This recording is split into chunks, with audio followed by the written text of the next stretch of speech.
Assalamualaikum warahmatullahi wabarakatuh. Waalaikumsalam warahmatullahi wabarakatuh. Bismillahirrahmanirrahim. Alhamdulillahi rabbil alamin. Wal 'aqibatu lil muttaqin. Wala 'udwana illa 'alal zalimin. والصلاة والسلام على أشرف الأنبياء والمرسلين سيدنا ومولانا محمد وعلى آله وأصحابه المجاهدين الطاهرين أما بعد. Saudara-saudara kaum muslimin rahimakumullah. Salah satu kelebihan makhluk bernama manusia, yaitu bahwa Allah Subhanahu wa ta'ala menghiasi hidup manusia ini dengan syahwat atau yang lazimnya kita sebut sebagai hawa nafsu. Inilah tenaga yang merupakan daya dorong yang melahirkan dinamika dalam kehidupan manusia, yang menyebabkan terus-menerus terjadinya perkembangan dalam sejarah peradaban dan kehidupan manusia. Hawa nafsu bisa melambungkan seseorang kepada puncak kejayaan, dan hawa nafsu dapat menenggelamkan seseorang ke dasar jurang kehancuran yang paling dalam.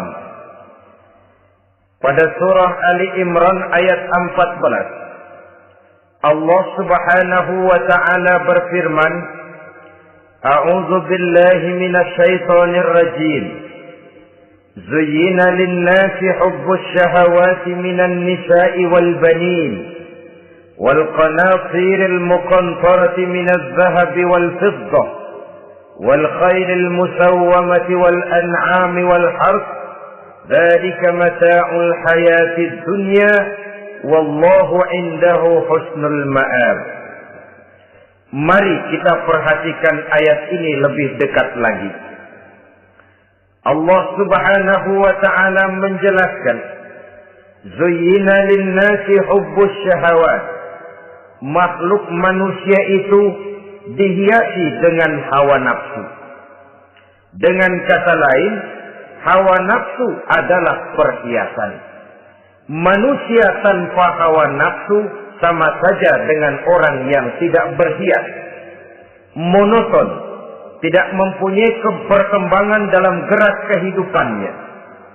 Tetapi kalau hawa nafsu adalah perhiasan, maka jika kita berbicara soal perhiasan, ada dua hal yang harus menjadi catatan pokok.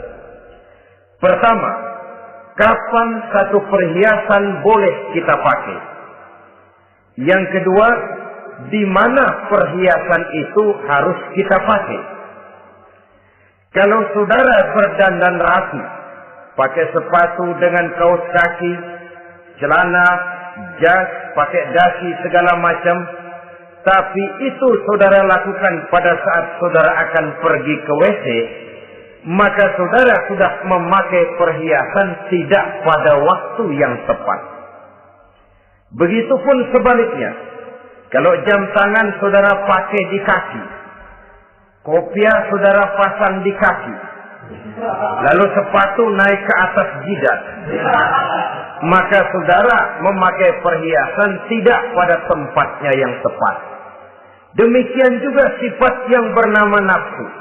Kapan dia boleh diperturutkan, di mana dia boleh disalurkan, adalah tugas daripada agama untuk mengatur syahwat atau hawa nafsu.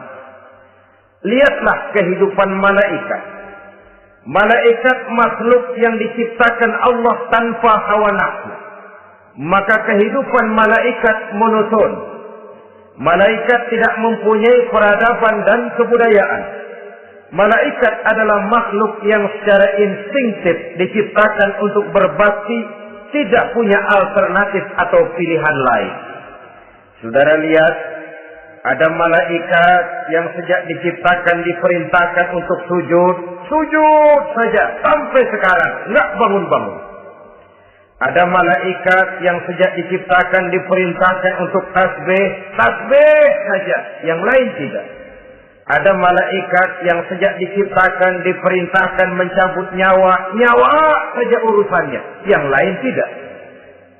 Pekerjaannya monoton, tetapi memang karena tidak ada hawa nafsu, tidak ada kecenderungan malaikat untuk nyeleweng. Belum pernah kita dengar misalnya ada malaikat Jibril korupsi ayat. Ini kelihatannya ayat bagus ini, nggak usah disampaikan kepada bawahan Muhammad, dipakai sendiri saja. Tidak. Kita belum pernah dengar malaikat maut keliru mencabut nyawa orang yang belum waktunya modar. Belum pernah. Malaikat itu ibadun mukramun, la ya'sunallaha fima amarahum wa yaf'aluna ma yu'marun. Maka kehidupan malaikat adalah monoton. Dinamika tidak ada, peradaban dan kebudayaan juga tidak ada. Andai kata bumi dan seluruh isinya diserahkan kepada malaikat untuk mengisinya, barangkali saudara tidak akan pernah kenal jembatan Semanggi, saudara tidak akan pernah kenal Monas, gedung-gedung bertingkat, gedung-gedung pencakar langit. Semua yang menggerakkan itu adalah karena manusia mempunyai hawa nafsu. Nah, kemudian pada kalimat berikutnya Allah memberikan rincian. Apa nafsu kepada apa yang paling menonjol dalam kehidupan manusia itu? Pertama, minan nisa, hawa nafsu kepada perempuan. Ini tentu yang ditujukan laki-laki. Dimanapun saja makhluk bernama laki-laki, kalau dia normal, tidak impoten, mesti suka kepada perempuan. Itu wajar, bin pantas alias normal. Tetapi tadi saya katakan di awal, nafsu kepada perempuan adalah perhiasan. Kapan makainya, di mana makainya, itulah tugas agama memberikan tuntunan dan aturan. Saudara-saudara kaum muslimin rahimakumullah, nafsu kepada wanita dapat mengantarkan seseorang kepada puncak kejayaan, tapi nafsu kepada wanita bisa menenggelamkan seseorang ke jurang kehancuran. Bergantung kepada latar belakang apa yang mendorong timbulnya syahwat tadi. Dengan kata lain, motivasi syahwat tadi digerakkan oleh iman dan ketakwaan, atau semata-mata karena memang syahwat yang merupakan kendaraan iblis. Penyelewengan pertama yang terjadi dalam sejarah kehidupan manusia adalah penyelewengan yang dilakukan oleh Nabi Adam alaihi salam pada saat ia memetik buah khuldi. Kenapa itu dilakukan oleh Nabi Adam? Karena terdorong oleh rasa sayang dan cinta kepada istrinya Hawa. Sebenarnya Hawa lah yang merajuk, Siti Hawa lah yang membujuk, dan Nabi Adam oleh karena syahwatnya kepada istrinya memperturutkan bujukan Siti Hawa itu. Peristiwa Nabi Adam ribuan tahun yang lalu akan terus relevan sampai ke zaman kita sekarang ini. Berapa banyak orang-orang yang karena terlalu ingin menyenangkan istrinya, lalu tidak segan-segan melakukan perbuatan-perbuatan yang menyimpang, baik itu merugikan orang lain, merugikan masyarakat, bahkan merugikan bangsa dan negaranya. Seorang pedagang tidak akan segan-segan menipu. Sebaliknya pun begitu. Tidak jarang wanita di dalam kelemahannya bisa menenggelamkan dunia. Seorang suami yang jujur, polos, lugu, sederhana bisa jadi koruptor ulung karena didorong-dorong oleh istrinya. Istrinya barangkali bisa saja dibakar-bakar oleh tetangganya. Suaminya jujur, sederhana, kepala bagian, tempatnya basah tapi melarat. Istri rupanya tidak sabar melihat gaya hidup yang makin konsumtif, persaingan yang makin tajam, suaminya dikipas-kipasin. Kata istrinya, bang, tetangga sebelah kita lakinya pegawai kecil, bang, tapi gelangnya kayak pelek beca. Abang ini kepala bagian tidak bisa membelikan saya macam itu, percuma lah. Kata suaminya, ya bagaimana, bu, gaji saya cuma segitu-gitunya. Ya namanya kepala bagian, apaan, kayak sahabat dulu. Kalau sudah berpikir ke arah ini, artinya sudah nifasi suaminya untuk melakukan tindakan yang tidak wajar. Saudara-saudara kaum muslimin rahimakumullah, sejak zaman klasik sampai kepada zaman kita sekarang ini, kita melihat kecenderungan syahwat kepada wanita ini. Julius Caesar yang katanya gagah perkasa ternyata tunduk di bawah kaki Cleopatra. Napoleon Bonaparte, the Lion of Europe, singa daratan Eropa, luas kekuasaannya, gagah perkasa tentaranya, kepada siapa dia tunduk? Ke bawah kakinya Margaret Josephine. Demikianlah di zaman kita sekarang, kita melihat di Jepang, betapa Perdana Menteri Uno didesak mengundurkan diri dari jabatan Perdana Menterinya oleh karena terlibat skandal dengan geisha. Kita juga melihat di Amerika betapa Senator Gary Hart dari Partai Demokrat yang masih muda, jenius, diharapkan masa depan Amerika lahir dari tangannya, terpaksa mengundurkan diri dari calon presiden oleh karena terlibat skandal dengan donor Rice. Kita juga menyaksikan betapa parlemen dan kabinet di Inggris sempat geger oleh karena skandal Pamela Bordes, pelacur kelas kakap yang melanglang buana mencari sasaran-sasaran kakap. Ini adalah kisah kejatuhan yang diakibatkan oleh hubbus syahawat minan nisa. Oleh karenanya benar jika Nabi kita menyatakan an-nisa'u imadul bilad, wanita adalah tiang negara. Jikalau baik wanita, baik negara. Jikalau rusak wanita, hancur negara. Kalau syahwat kepada wanita cuma semata-mata karena syahwat, maka seorang laki-laki akan memandang wanita cuma sekedar alat pemuas hawa nafsu. Nilainya rendah. Sedangkan agama kita mengajarkan ma akraman nisa'a illa karimun wa ma ahanan nisa'a illa laimun, kata Nabi. Tidak akan menghormati kaum wanita kecuali orang-orang yang terhormat, dan tidak akan merendahkan derajat kaum wanita kecuali memang orang-orang yang rendah moralnya. Dengan kata lain, apabila syahwat minan nisa ini dilandasi dengan semangat iman dan ketakwaan, maka kehidupan Rasulullah Sallallahu Alaihi Wasallam sungguh menjadi figur dan contoh dalam kehidupan kita. Perkawinannya bukan karena wajah yang cantik semata-mata, tapi lebih merupakan nilai ibadah kepada Allah Subhanahu wa Ta'ala. Dengan demikian, kecenderungan kepada hubbus syahawat minan nisa dikontrol oleh nilai iman. Barometernya, tolok ukurnya adalah iman. Di zaman sekarang banyak kasus kawin campur yang pada akhirnya akan membingungkan kita sendiri. Padahal Al-Quran secara jelas dan tegas memberikan bimbingan. Orang itu kalau sudah, kata Imam Syafi'i, wa ainur ridha an kulli aibin kalilatun kama anna aina syuhti tubdil masawiyah. Mata kalau dibalut cinta dia buta terhadap nista, tapi mata kalau dibalut benci hanya melihat yang keji-keji saja. Biasanya cinta kepada wanita memang bisa menimbulkan dorongan yang positif, tapi juga bisa membuat seseorang buta sama sekali. Dorongan yang positif paling kurang dari segi penampilan. Coba lihat lelaki kalau lagi demen perempuan, lenjeh banget. Sisiran rambutnya rapi, terikaan bajunya lancip, sepatunya mengkilat, kantong celananya tebel, perkara anduk isinya bukan soal.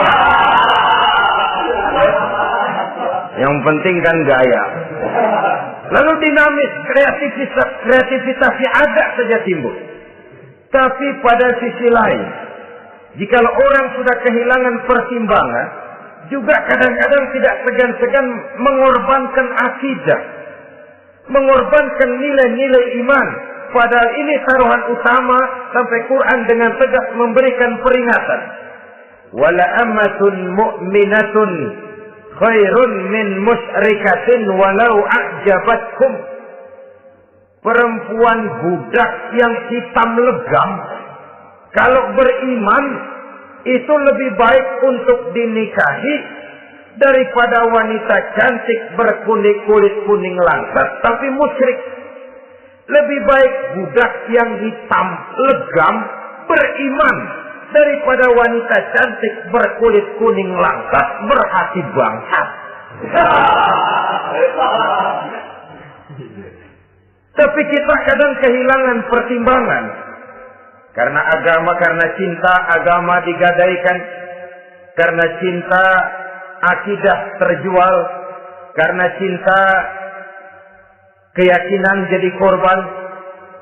Ini semua penyakit yang datang dari hubbus syahawat minan nisa. Kecenderungan mengumbar nafsu kepada perempuan. Ini memang perhiasan, tapi bisa juga jadi bumerang dalam kehidupan manusia. Berapa banyak penyelewengan terjadi karena pengaruh wanita yang tidak bisa jadi bisa. Ini pengaruh di dalam kehidupan memang sedemikian besarnya. Sehingga saudara-saudara kaum muslimin, inilah yang perlu dikendalikan dalam kehidupan, kapan dan di mana. Kalau nafsu adalah perhiasan, kapan dan di mana perhiasan itu harus kita pakai. Di mana dia harus kita tempatkan. Begitu juga yang menyangkut soal perempuan. Kapan? Ya kapan? Tentu kalau sudah nikah. Di mana? Yang jelas bukan di depan umum.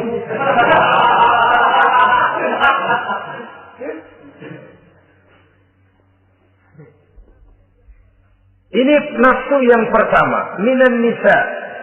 Yang kedua, wal banin. Dihiasi juga manusia dengan kecintaan kepada banin. Makna banin di sini al-aulad, anak-anak laki. Kenapa disebut banin, anak-anak laki? Karena pertama, sering anak laki itu lebih jadi kebanggaan buat orang tuanya ketimbang anak perempuan.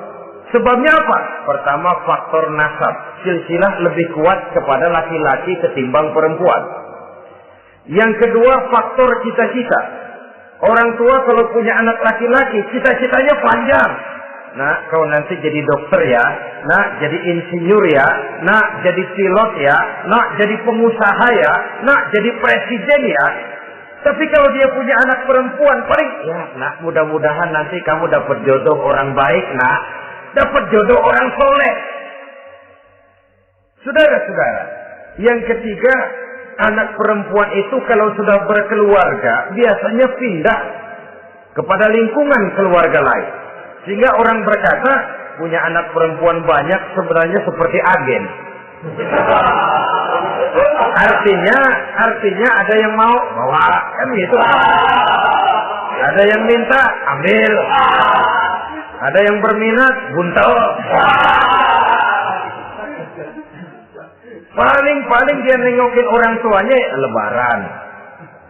Ya syukur kalau sebulan sekali atau seminggu sekali. Tapi minimnya kan lebaran. Dengan demikian dari garis nasab ini lebih kuat al-banin ketimbang al-banat.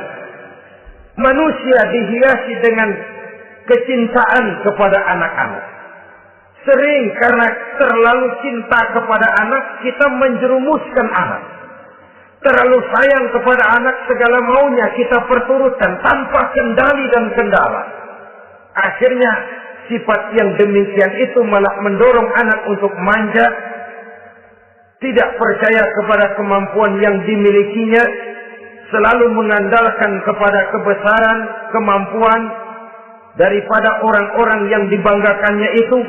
Dan dalam kondisi demikian, kedewasaan dan tanggung jawabnya akan lambat berkembang. Maka Allah Subhanahu wa ta'ala memperingatkan bahwa harta dan anak bisa menjadi fitnah. Dalam ayat lain Allah juga memperingatkan, ya ayyuhalladzina amanu la tulhikum amwalukum wa auladukum an dzikrillah. Wahai orang-orang yang beriman, jangan sampai hartamu dan anak-anakmu memalingkan kamu daripada mengingat Allah. Jangan sampai kesibukanmu kepada anak dan harta benda menyebabkan kamu sampai lupa mengingat Allah Subhanahu wa ta'ala. Berapa banyak manusia yang tenggelam dengan melupakan Allah, jauh dari agama, jauh dari tuntunan syariat, oleh karena disibukkan oleh persoalan anak dan persoalan harta benda. Maka satu-satunya jalan, jikalau kita tidak ingin anak kita sampai memalingkan kita daripada mengingat Allah, nilai-nilai keimanan harus ditanamkan kepada mereka sedini mungkin. Dengan bekal ini, maka mereka, anak-anak kita, insya Allah tidak akan membuat kita orang-orang tua ini berpaling daripada mengingat Allah, berpaling daripada kehidupan beragama. Memang karena anaklah kita orang tua peras keringat banting tulang, pergi pagi pulang sore cari nafkah. Karena anaklah kita orang tua kepala jadi kaki, kaki jadi kepala. Asal mereka bisa menikmati hari depan yang lebih baik dari yang kita nikmati sekarang ini. Tapi berapa banyak juga orang-orang tua yang tidak sadar akan amanah berupa anak ini. Mereka lalai, mereka bersikap masa bodoh, padahal tidak akan ada yang tidak dipertanggungjawabkan di hadapan Allah Subhanahu wa ta'ala. Orang tua bisa mendapat pensiunan pahala kalau anaknya tumbuh menjadi anak yang soleh.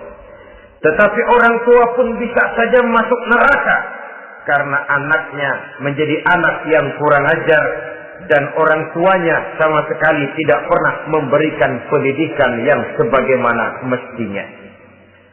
Saudara-saudara kaum muslimin rahimakumullah, kita tentu berharap memperoleh pensiunan pahala dan bukan mendapat tambahan dosa dari kekurang ajaran anak-anak kita akibat kita sebagai orang tuanya tidak pernah mau mendidik mereka.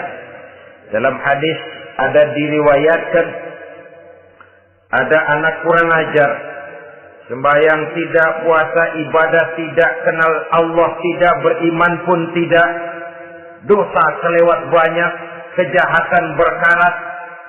Di akhirat nanti disidang dia, ditanya, kamu kenal siapa Tuhanmu?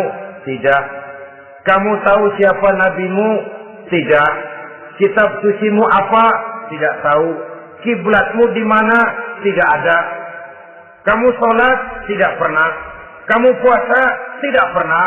Wah, kalau begitu kamu rusak sekali. Kamu neraka. Anak ini mengajukan protes. Saya menuntut keadilan. Benar saya tidak kenal siapa Tuhan saya. Saya tidak tahu apa kitab suci saya. Saya tidak pernah mendirikan sholat. Tidak pernah melaksanakan puasa. Pendeknya tidak ibadah dan tidak iman. Tapi semua itu terjadi. Sebab-sebabnya tidak lain karena orang tua saya tidak pernah mendidik dan mengajarkan saya. Orang tua saya tidak pernah mengarahkan saya ke jalan itu. Sampailah saya seperti keadaan yang sekarang ini. Orang tua saya enak-enakan ngaji, saya teler diantepin aja. Orang tua saya memegang kitab, saya megang botol. Dia tahu, dia diam saja. Dia tahu dan dia tidak memberikan peringatan. Karena orang tua saya lah, maka saya jadi seperti sekarang ini. Kalau saya harus masuk ke dalam neraka, saya menuntut keadilan agar orang tua saya juga ikut bersama saya gabung ke dalam neraka. Orang tuanya yang baik-baik dipanggil, Sudah mau berangkat ke surga nih orang tua, dipanggil, "Ntar dulu mas, sini dulu." Mau kemana, kencang banget? Surga pak, nanti dulu urusan belum beres. Ini benar anakmu ini. Dilihat anaknya, iya anak saya ini. Waktu di dunia nggak pernah diajarin ngaji, nggak pernah. Sampai dia nggak kenal Tuhannya, nggak kenal nabinya, nggak kenal kiblatnya, nggak kenal kitabnya. Iya. Dia sembahyang, kamu diam, dia nggak sholat, kamu diamin aja. Iya kali. Kenapa pakai kali? Yang benar ngomong mas.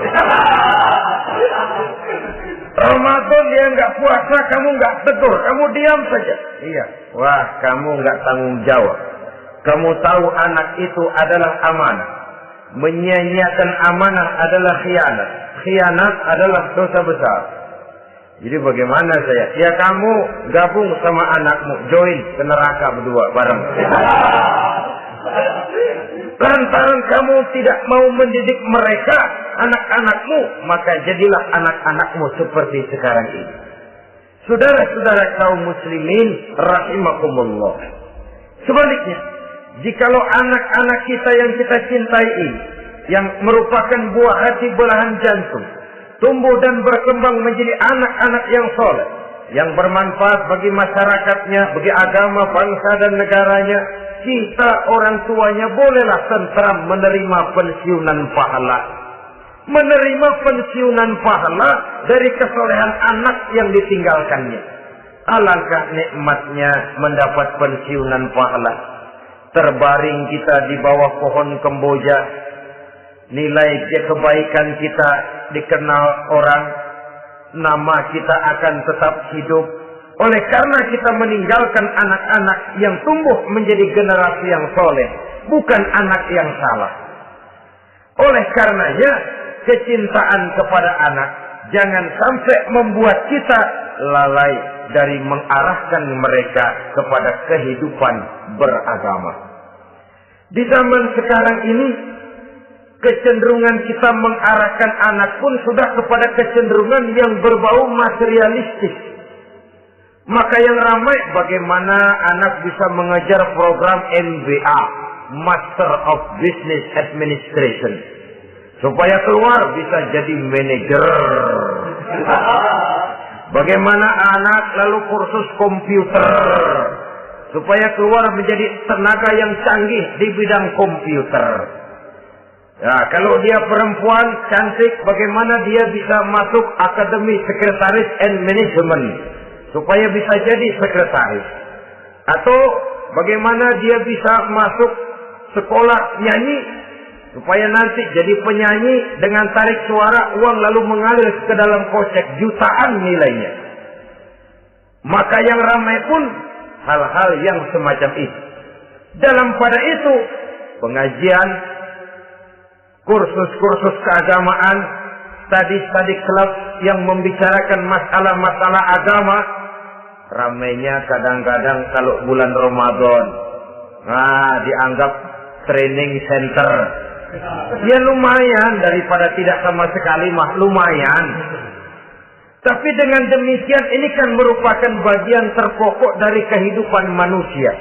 Alangkah idealnya jika dia mengantongi gelar MBA, Master of Business Administration, tapi punya nilai iman yang tangguh, ahli komputer, tapi punya keyakinan beragama yang mantap.